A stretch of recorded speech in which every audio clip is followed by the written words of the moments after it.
Hello again, everyone, and welcome to Quigley on Divorce, a behind-the-scenes look. We are in our third segment of this really, really inspiring, raw conversation with Kiki Kennedy. Maybe not yet bestseller, but on my way. On your way. The Checklist, a book, a fictional book, but inspired really by her life and experiences. And so please check that out, pick that up. Where we left off, we were talking about how difficult the process was for you and the impact of the process on you and your four children. And I appreciate that, the candor in that. I can't imagine how painful it is. But in every divorce you have where there's children, you have those issues in some capacity. Right. But in every divorce, you have financial issues. Mm-hmm. And so as we kind of, again, jump around in terms of this process in your life, tell me sort of, without getting into any specific details, but mm-hmm. You mentioned having a lake house. Were you a family financially that was comfortable? And did you, I think you mentioned you worked at your kid's school. Was that, something that you just enjoyed doing, or was that because you were trained as a teacher? What was your arrangement financially? How were you guys doing during the marriage? So we did have a very comfortable life. I stayed at home with the kids. We both agreed with that very early on. That's how my parents raised us. That's how his parents raised him. It wasn't even, we never thought twice about it. It was just understood. Okay. And right about, I think my youngest was in third grade. And I remember thinking, I'm tired of doing laundry. And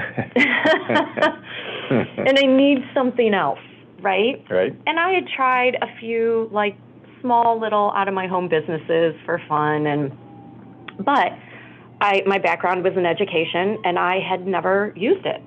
So do you have a college degree? I do.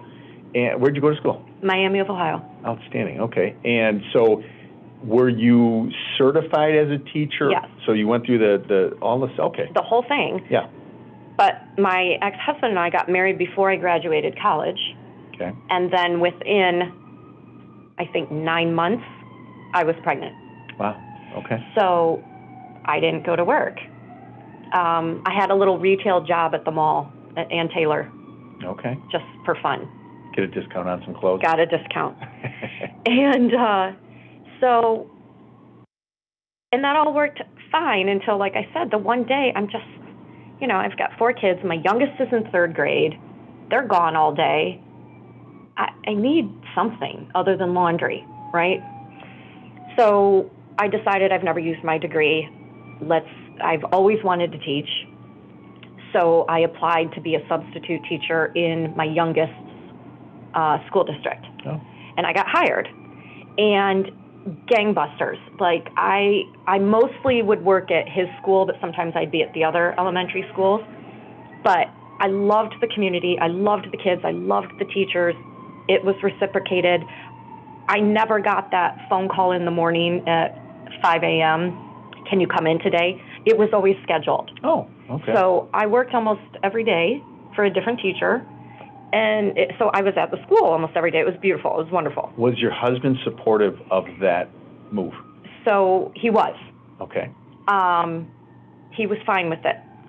And well, wait a minute. Fine with it or supportive? No, and you know what? That's good that I said that. He was fine with it. There were contingencies, of course, right? So as long as all the other things could laundry still had to get done. Right. Okay.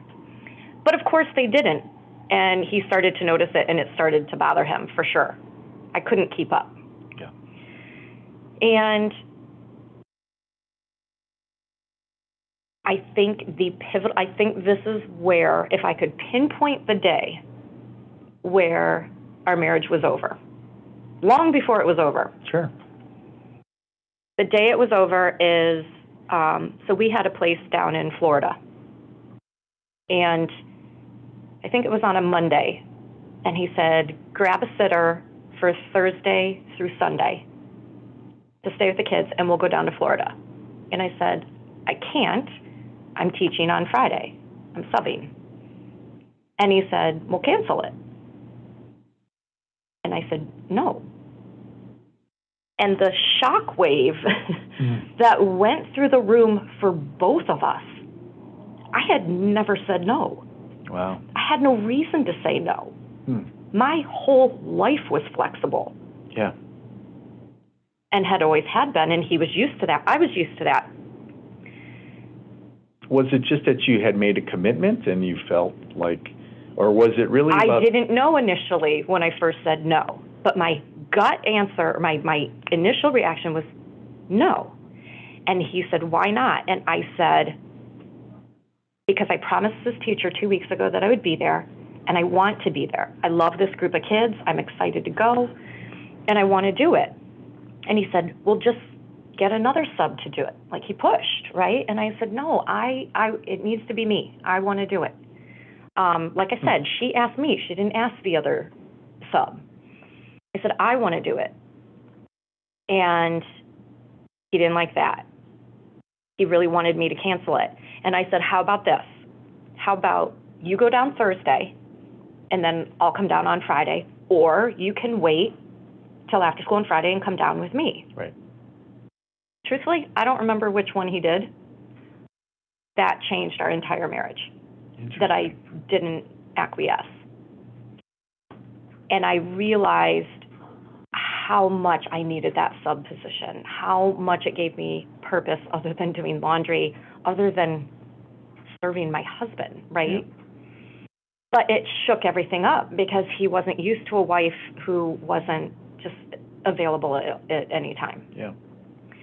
And that snowballed into other things where I started to get a little taste of freedom, and I started evolving. I started to learn a little bit more about who I was as an individual, not as part of a team, not as a wife. I didn't know that at the time. You didn't, because you're evolving, but we as human beings, we don't say, geez, I'm evolving. I'm a lot different today than I was. You can't, no. Right. Right. But clearly, and so that's why I say that was the day our marriage ended, because that was the beginning of me finally, for the first time in my life, trying to figure out who I was. And he didn't care who you were. He wanted you to be who you were as a 23-year-old. Yes. So the fact that I was finally trying to figure out who I was did not work for him, because he knew who I was, and that worked out very well for him. Right. But the minute I started to have a voice, the minute I... Independence, autonomy. Wanted a little independence, yeah. Yeah. And I never realized, he would go on trips with guys, and he'd call me like 6 times a day. I'm like, go have fun. Leave me alone, right? Like, you're on a guy trip. Go do your thing. And this blows my mind that I never questioned it. But again, the indoctrination, I was too ingrained. I didn't see it at the time. The only way I could express it was, I'm so excited to go to bed tonight alone, watch what I want to watch on TV, have the dog in the bed with me, eat chips if I want to, turn off the light at whatever time I want to, right? I didn't realize what signs those were. Yeah. And to take that one step further, the guys' trips. I never went on a girls' trip. I was going to ask you that. No. Never. Did you ever want to? No. Did you ever even allow yourself the thought that it was a possibility, that even if you wanted to, you could have? No. Yeah. It just never was even, that's how, and that's how I so understand how my children are where they are. The indoctrination happens so, you don't see it. You don't see it happening. Yeah. Yeah. And then these are actually become your ideologies, but you didn't put them there. He put them there. Right. And that's the expectation of you. Yes. And so then that becomes your identity. Yeah. And so like I said, that's why it was the beginning of the end when I started subbing, because for the first time I was able to have thoughts of my own. Interesting. tell me this with your subbing. You obviously got paid. It was a paid position, right?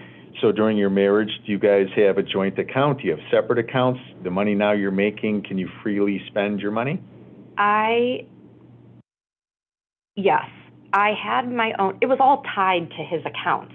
But like, I had a checkbook with my own name on it, Okay. but it was attached to his. Okay. I had a credit card with my name on it, but it was attached to his account. Okay. I never paid off a credit card. He did all of that.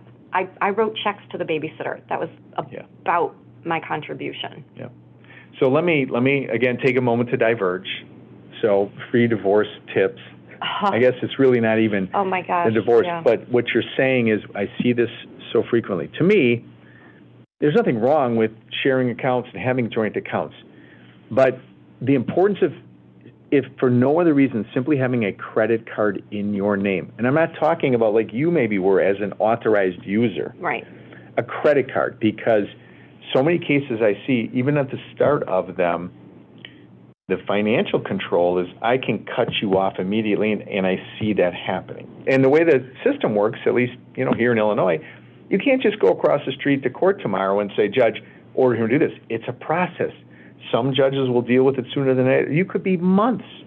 And people have to go to family. They have to otherwise just be rationed out whatever their spouse does. So from a standpoint of, again, do what you want in your own marriage, but from a divorce lawyer's perspective, you have to have, by the way, if you have your own credit card in your name, you're building credit for yourself. That's the number one reason So to have a credit card. Now I need to get a car. I need to rent an apartment. You have built some credit. So when I opened my very first card after we separated in my own name, guess what my limit was? $500. $400. $400. I mean, think about that. You can barely buy groceries. It's impossible. Yeah. Because for 20 years of your life, you were a ghost. Yeah. From a credit agency standpoint, there's nothing in your name. There's nothing, and again, joint tenancy on a house, on a mortgage, at least that helps build some credit. But having a credit card, or if you buy two cars, put one in your name. Yep. Because even if a spouse is the primary breadwinner and their income is what's paying that, your name is attached to that. Your credit is building. Very, very important. And it's been 7 years. I'm still building. I mean, it takes a while. Yes, it does. And when you go from being married to someone who has unlimited credit, right? He could put whatever he wanted on that card, to $400. Yeah. That's a shock. So on top of just the fact that every woman should be financially independent, sure, at least in some aspect of her marriage. Sure. You need to have your own thing. Yep. I had no idea. And so not only just because you need to have established credit, you need to know how things work. Yes. And I didn't. Yep. I didn't even know how a lease, when I leased my apartment. That was the most humbling experience, I will have to say, is as a 43-year-old woman asking 23-year-old questions. Yeah. But you do it. You absolutely do it, because it's the only way. Yep. But that was that was tough. You said something that you just used the word humbling, and to me that's so profound, because I think so many aspects of this process are humbling. And for me, I think everybody in their lives, maybe several times, go through those humbling moments where you're literally brought to your knees. Yeah. And here I am, a 43-year-old person, and I have to ask a person like, how do you execute a lease? What do I do? And to me, that is, throughout all these conversations we're having, to me, that's the inspiration in you telling the story, is, we've all been there in some time in our lives, but it's about how you've responded to that. It's having the humiliation, having this transformation of your relationship with the children that every minute of your waking hours was devoted to them, to now what it is today, and being humbled by all of that stuff, but to persevere and keep moving. very, very motivational, but the lessons in that, and this is what I hope people are taking away from that. Just because you have a credit card in your name doesn't mean you're a bad spouse. It doesn't mean that you're not approaching your marriage, as in a connected way. It's just being smart. What if your spouse passes away? Right. And you're in the same situation? Everything was fine in the marriage, your spouse passes away. I don't have his or her credit, and I have a family to support. I have myself to support. So, and there's help out there. I mean, if you ever needed resources, I've got some really good resources, people that work with people in situations with investment advice, basic banking advice. Like you said, paying bills, it's available, but you have to think to go and get it. Right. Did you guys have conversations about, did you understand what your family's wealth was? Did you understand if you had equity in properties or? Not a clue. Not a clue. I knew nothing. Yeah. It just was taken care of. It was taken care of. Yeah. And that, again, that to me is one of those things. I know in my marriage, those conversations where you get lulled into saying things are fine, right? They're just, right. We do what we do. But I've had to learn too, and my wife has asked me, well, what about this or that? And I'm like, I don't, it just is what it is. I know this, but you have to have those conversations. You do, because when you don't, it automatically, not that anyone's consciously doing it, it automatically sets up an unhealthy hierarchy in the relationship. Because I know money, everyone says, oh, money doesn't matter, right? Money isn't everything. Money is a lot. Yeah. And money is very powerful. Money can be very controlling. Yeah. And when it's used maybe not in the best way, that's what happens. I have a good friend who's dating someone right now who, and she's divorced. This is a new relationship. They're very much in love. He's a wonderful man. She's a wonderful woman. He's very wealthy, and in a very loving way. He wants to buy her a car. He wants to take her on trips. He wants to, do all these things. She has some bills that he wants to pick up for her. And I said, don't let him do it. Like, you need, and it's funny because she called me to talk about it. She said, I don't know why, I just have this funny feeling, and I don't know why. And I said, I'm not saying he's a bad guy, but that funny feeling you're having, listen to it, is you're feeling your submissiveness in this, and that's not a good feeling. Yeah. There's a hierarchy that's happening already. You guys aren't, I think they're planning to get married, so you're not even married yet. And the money is controlling the relationship. And I know it's coming from a good place, but you need to keep your independence.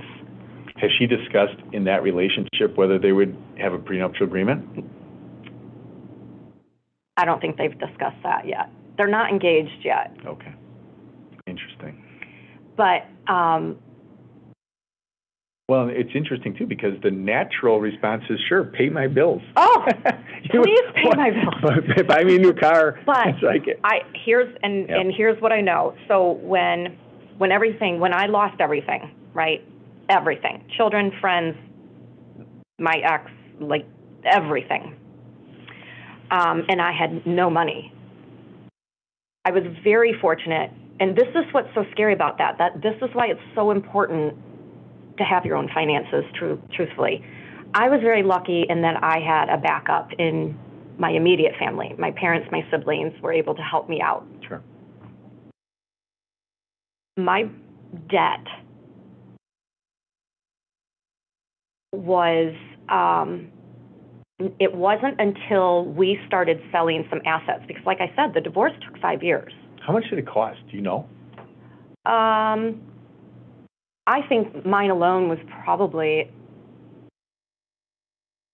$125,000, $150,000, and I think his is probably about the same. So you guys could have spent up to as much as $300,000. Mm-hmm. Yeah. That could have been ours. Yeah. When you separated, and you mentioned you went to the lake, mm-hmm. stay at the lake house, did you have access to a joint account? Did you just use your credit card as usual? My card, so this is, I think, part of the plan. My card was still working. He hadn't cut it off. Okay. I don't remember at what point he cut it off. I think it was probably about the time where I realized he was calling my bluff, right? Here's the weird thing about the whole narcissist thing. They will do everything to destroy you, banking on the fact that you're going to act as you always have and be dependent on them. And it backfired. So when he cut the card, everything he kept cutting, and I still wasn't coming back. Yeah. I don't think it was necessarily he wanted me back because he loved me so much, and he needed the control. Yeah, and the optics for him. And the optics. So he did exactly what he wanted to do, which was to make me look horrible, to save his face, so that he had no fault in this, and then to cut me off, to remind me how dependent I am on him. Yeah. And not only that, but how much I'm so grateful for him. Yep. He needed that ego, right? And when it didn't happen, I think that is why he still doesn't speak to me to this day. And I got to jump in there, because to me that is a lesson. Is if you're dealing with somebody with narcissistic personality disorder, it's a zero-sum game. It's a scorched earth. You cannot win that. And the articles have written about this. I've talked about the fact that you'll never change that person. Can't. They literally change the narrative in their brain. Sure. And they actually believe it. He believes 100% in everything he has spun. Yeah. Yeah. And so now, like for instance, when the kids, he can't, it's not his fault the kids don't want me in their life. And it doesn't it's even, the kids' fault. It doesn't even resonate with him that the children don't have a relationship with their mother. It doesn't matter that they don't, because it's about them. It's so much about them, but it's not enough to just serve the ego. They have to absolve themselves from any wrongdoing, and here's where it gets really sick. They use their kids to do it. Sure. So he, in the past, I have no idea recently, but he would say to the kids, it's Mother's Day. You should call your mom. Totally absolving himself of the fact that he completely brainwashed them and wants them to think that it's on them to call me. Yeah. That takes it to a level that is so sick. I can't even. Yeah. So he now does it to the kids. But going back to even just the financial aspects, if you're dealing with someone with a narcissistic personality behavioral issue, you literally can only change what you do, how you do it, how you react. And so that becomes this thing is, okay, how do I become self-sufficient? Mm-hmm. I get my own credit card. Mm-hmm. I get a car in my name that he can't somehow manipulate and control that, because it won't stop with a narcissist. It won't. It can't, from their perspective. No. So you get to the point where you still have access to a credit card. Mm-hmm. You said at some point then he cuts that off. Mm-hmm. Did you find yourself in a position where you literally did not have access to marital funds, marital credit? Nothing. Absolutely nothing. So I had to borrow from my parents and my siblings. I got to ask you, did your lawyer go into court and ask the court to order temporary maintenance? I had temporary maintenance, but it was laughable. Minimal. Okay. Wow. So I borrowed from my family. And that is how I know. It's funny because I didn't learn it from my ex-husband. I learned it from my family, who's very loving, and they were very supportive. I will never borrow money from anybody ever again. Not because they were upset about it. They were wonderful and loving. What do you need? Pay us back whenever. In fact, that's a part of it too. That feeling of being in debt is psychologically taxing. There's, just like I said, it's kind of the same as in the marriage. If he's the one with all the money, there's an automatic hierarchy. it just happens if you have no control, you know, even if it's joint finances. When I borrowed from my family, that feeling of, and they fell to it too, that they now had a say in some of the decisions I was making moving forward. Wow. Of where I was going to live. You know, what was I doing with their money, right?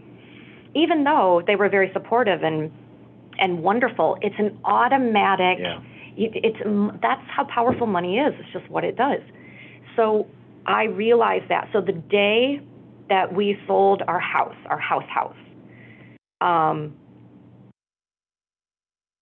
I took every penny of that and paid off all my siblings, my parents, and my attorneys.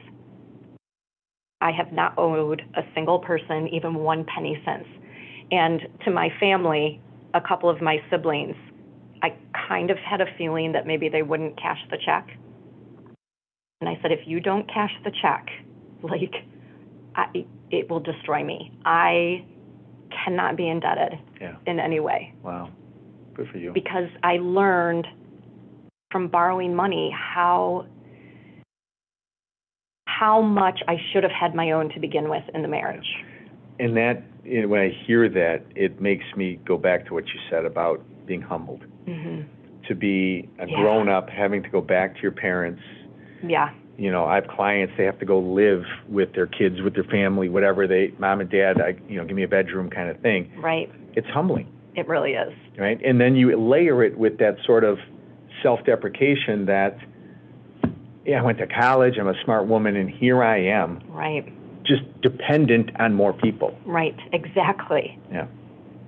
So coming through that, so you sell the house, get yourself even with your family, while there probably was something cathartic about that from an independent standpoint. Terrifying. Because now you have no money. Terrifying. So does the sale of the house coincide with the end of the case, or the case is still going? No, the case was still going for another almost 2 years. Wow. Mm-hmm. And what issues were ongoing for the next couple of years? Was it still questions about what happens with the kids? You know what, James? I don't know, and I can't help. So we went to trial. It was because we couldn't come to an agreement. Our numbers were too far off. I had a forensic accountant. All it was dividing the business or the assets. So was there a question of what the value of his business was? Okay. So I had a forensic accountant. He had a forensic accountant. Okay. They both testified in court. They had all their numbers. Our judge used to be a county auditor, I think. He very much loved numbers. He loved the whole game of it. He admitted that my accountant's way and my ex-husband's accountant's way were both valid ways. The methodology they used, okay. And he wasn't sure which one he was going to do.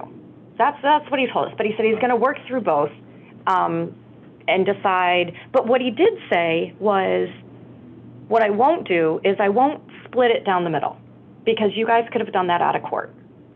So I will pick your number or your number. Wow. Okay. I was okay with that. And the reason I was okay with that is before my ex-husband retained an attorney, he told me how much money he would give me. And I laughed. Mm-hmm. I had no idea what we were worth, but I knew we weren't worth that. So I laughed. Meaning he promised you a big number, or he said you're going to get nothing? No, he promised me what he thought I would think is a big number. Okay. Did you think it was a big number at the time? It was a big number. Okay. But I knew we were worth more. Okay. I knew that wasn't half. Oh, okay. Yeah. So in the end... Let me pause you. By the way, I got a case right now. Had a case right now. Husband has a business. Came in early on. Let's mediate this. We can do this. Here's a number. Threw a big number. And if ever there's a reason not to take a big number, it's when somebody who runs a business, controls a business, and they're giving you the business, that the number they think is fair. Do your due diligence. Exactly. And even though I knew nothing of our finances, I knew the life we lived. I knew what assets we had. I knew there's no way that was it. That's it. Yeah. So again, that little like intuition thing. Thank goodness. So anyway, either way, whether the judge had chosen my number or his, it was more than he was offering me from the beginning. Ah, okay.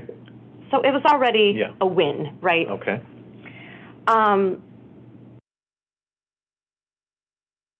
At the end of the 5th day on Friday, and the judge at 5 p.m. or 4 p.m., I think is when it ended, and he took his readers down a little bit, like to here, and he looked at both of us, and he said, "This will take me about 2 weeks." Great. I looked at my attorneys, 2 attorneys from Cleveland, both astronomically expensive by the hour, plus out of town, plus had to stay in Toledo for a week, right? I looked at them and I said, "Don't call me, don't email me, don't even think about me for 2 weeks, right? Don't bill me. Don't bill me." So when the judge, rules, then let's talk. Not 2 weeks. Sooner. 2.5 years. Wow. Wait. So you go to trial. The attorneys rest, meaning all the proofs, all the evidence is in. It's all there. Judge says, "I'm going to take it under advisement. Give me 2 months." Give me 2 weeks. 2 weeks. 2 weeks. And that turns into 2.5 years. I don't know what happened. Wow. I know that my husband knew people in the courthouse. I don't know if that had something to do with it. I never spoke to anybody in those 2.5 years. We literally waited. So after, I think, about 1.5 years or 2 years, my attorneys filed, and you'll probably know what this is, some sort of something that it's basically a slap on the hand to the judge for taking so long. I forget what it was called. Wow. He pushed the slap on the wrist off for another few months to the point where we had to file with the Supreme Court.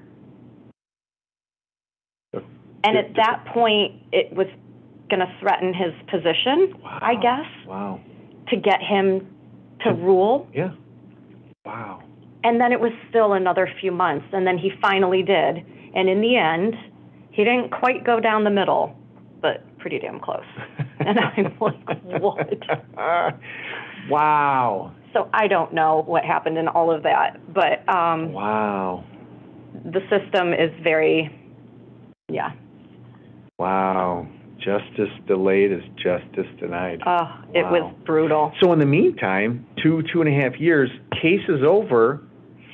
So that was the hardest part. In the meantime, so in those 2.5 years, as I'm still trying to build a relationship again with my children, I'm doing everything I can, right? With what money?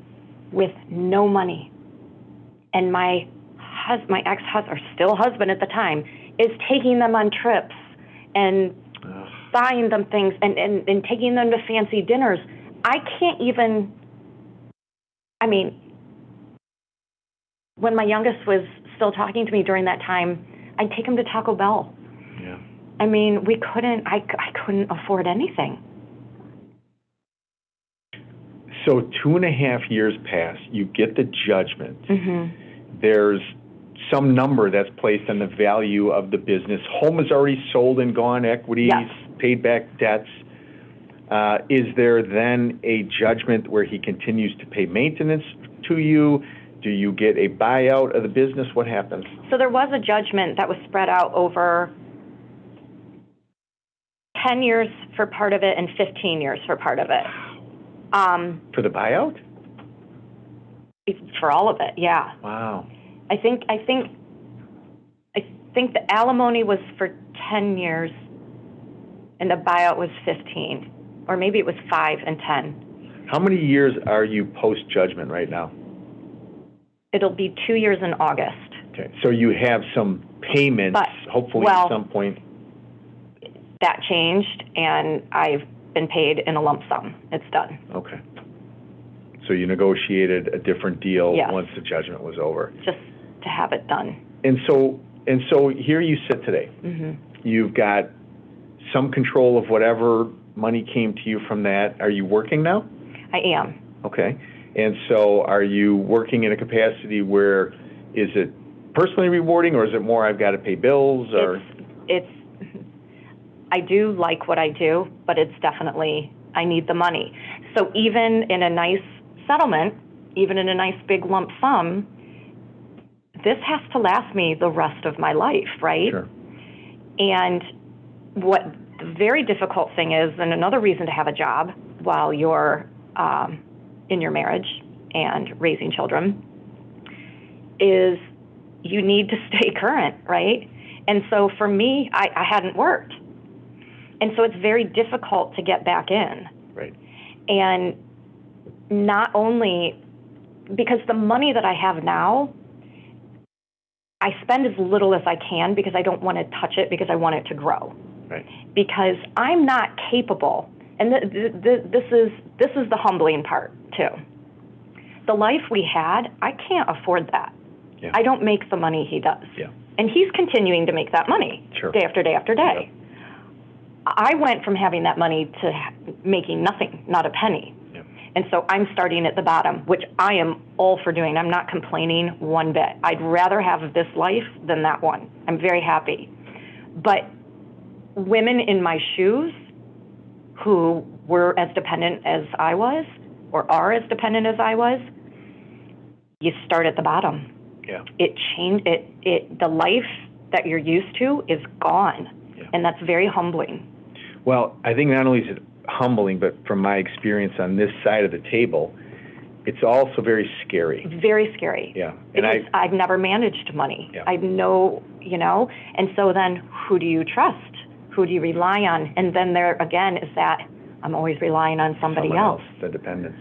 But also it's interesting because what a lot I see too is there's this misperception here in Illinois, in the statute, a factor the court can consider in awarding maintenance is the standard of living you enjoy during the marriage. Right. Some people take that to believe I'm entitled to the standard of living. Right. You're not. No. And it's never, and to your point, I've got some clients right now, it's very hard to process that, like you, husband's going to go, business is going to continue to pay out a lot of money, great lifestyle, fancy cars, lake house. I can indulge the children. And here you are trying to figure out where you can rent an apartment. Right. And that to me is what I see oftentimes is the paralysis that comes with that, because I'm in this horrible situation. I don't have an identity, all of the things that you talked about, but I'm comfortable. Mm-hmm. And the insecurity that comes with saying, what is life like when it's not this comfortable, and I have to go get a job, and I have to rent a small apartment, and those kinds of things, that had to be that was tremendously difficult. Mm-hmm. Yeah. I've been on 2 trips in the past 7 years where my ex-husband and I went on trips monthly to amazing places. Yeah. My life is very different now. Yeah. But I like it better. Man, that's so. I keep thanking you, I guess, for sharing this, because I think so many people, and you talked about hope. So many people don't have hope, but it's hope to me is sort of like once you've gotten past the fear factor and the paralysis part of it. I think so many people are just stuck because they don't know how they can get to where you are. Well, and it is, because in the beginning, believe me, I went through the whole, like, this isn't fair kind of thing, but that mentality is victim mentality, and that is the one thing I don't know if I learned it from my parents. I don't know where I got this, but I refuse. And I think the reason I refuse to be a victim is because what that is doing to me psychologically is still being dependent on someone. I am someone's victim. That's still a very dependent ideology. Yeah. I am no one's victim. Yeah. I'm at a disadvantage, but I have every capability of learning how to take care of myself. Wow. And so I'm going to do that, because what's my alternative? Right. Crash and burn. Yeah. It's just not an option in my mind. That's so empowering. I wish, to me, you ought to become a motivational speaker. Because honestly, like, I look at that simple concept in our society, in our world today, the victim mentality. Not only does it create a dependency, which sometimes people think they want, but it's not productive, it's not healthy, and it begets this sense of entitlement that any one of us are entitled to. I speak to this a lot. So I was never a social media person, but I had to because of this book. And my Instagram is growing into this really cool platform where I'm able to speak about these things, right? Which, by the way, for our viewers and listeners, yeah. Can you tell them what your handle is or whatever we call it? It's at Kiki.Kennedy, Kiki.Kennedy. Awesome. On Instagram. And so many women are coming out of the woodwork now. And it's been great because they're telling me their experiences. And then I'm able to write about them and add them to my platform. Nice. And it's so much victim mentality. And these are very capable women. Yeah. But it's the society we've grown up in. Yeah. And it's so easy to get angry. It's so easy to place blame. What's not easy to do is start over. Yeah, absolutely. But you have to. And to me, it's very logical. It's very black and white. I'm either going to move forward or I'm going to move backward. Yeah. It's really only those two options. And people talk about trauma. People talk about triggers. All these victim mentality words, right? Mm-hmm. That's on you. Yeah. You know, it's interesting because what my experience tells me, and again, I'm not a psychologist or anything of the like, but what I do think happens sometimes, and I've seen this with certain clients, I've seen a segment of my clients that are like you. They take the worst blow imaginable, and somehow they find it within themselves to not, succumb to that victim mentality. They pull themselves up by the bootstraps. They struggle, but very hard. But they continue to say, I'm going to move forward with a certain degree of perseverance. I see others, and I'm not critical of others, because I think when you talk about the abuse and the trauma, I think some people mentally and emotionally are so traumatized and so abused that they don't have the capacity anymore to go to that logical side. They don't. And to me, I'm empathetic to that, but I agree with you. It's like if there's a mess. There's a flip side of that too. And in the book, my main character, Louise, should not be okay. She should not. But she is. And I think I very easily, because I was so dependent, the easy way out, honestly, is to give up. Because you've never had to do anything for yourself. Interesting. Wow. So the easy way out is to give up and to blame somebody else. The struggle is really the empowerment piece then. That's the only struggle, is are you willing? Willing, or is it the ability? I think it's willing. I think anyone is capable of releasing that victim mentality. I really do. But you have to have the ability to find that within yourself. But you have to be able to truly find the answers you need to get you there. So some people do that through therapy. I had a wonderful therapist. She didn't figure it out for me. I truly never intended on writing a book. I started journaling. When I moved to Chicago from this big, huge house with a 6-person family and this massive life to this tiny little apartment in Chicago all by myself, not knowing a single person or having a job.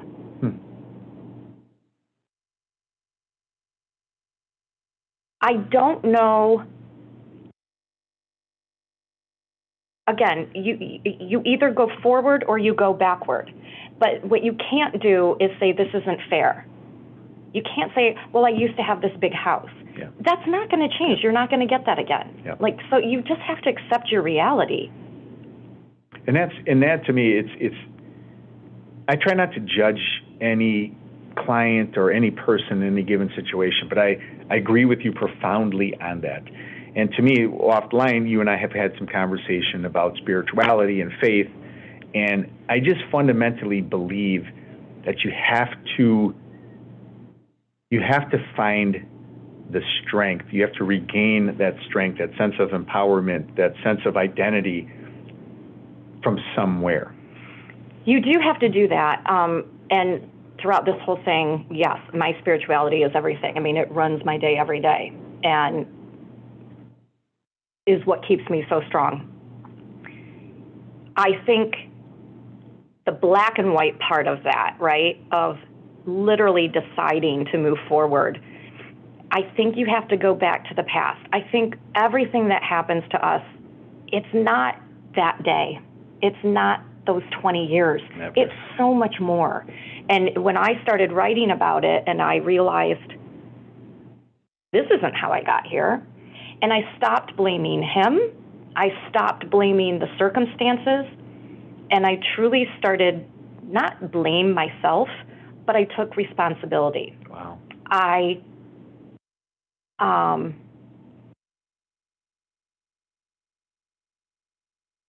didn't blame the woman I was for getting myself into a situation like that because I didn't know any better. I understood how I got into that situation. And when you understand how you got there to begin with, had I known then what I know now, I never would have married him. So I had to forgive myself for that. And it wasn't his fault either.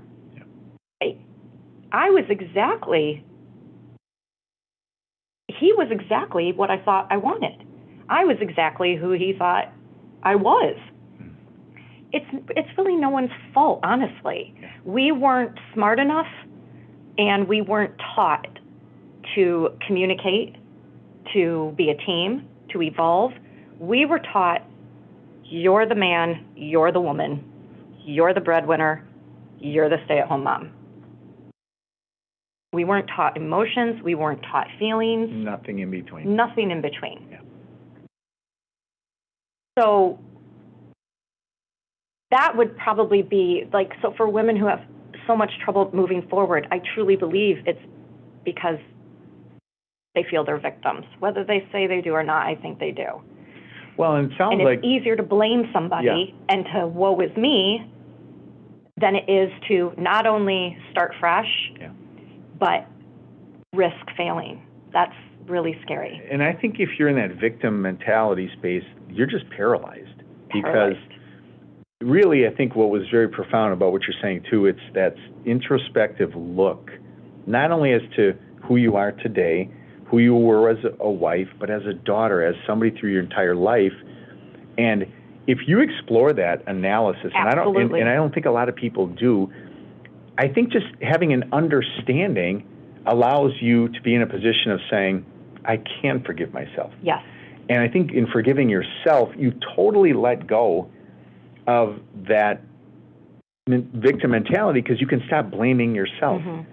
And then, it really is, I think, allows you to forgive him, to forgive just to set yourself free by setting others free. To me, that is such a high level of, let's just say, post-divorce processing. Right. It's to me almost like you are the standard bearer of where I would hope many of my clients would get to be. Mm-hmm. But understanding, getting from that moment of humility when you are brought to your knees to that point of saying, I'm at peace with who I am, and I'm not blaming my ex-spouse. And honestly, a big thing for me that I realized through all of this is it's actually almost a good thing when you're brought to your knees. Like if you're truly brought to your knees, when you have lost everything, And it's right at that point, right, where you just think you're going to break. That's where the growth starts. Wow. Because when you have absolutely nothing left, that means all the options ahead of you are whatever you make them. There's no barrier. Yeah. There's no boundary. You can do whatever you want. Yeah. So do it.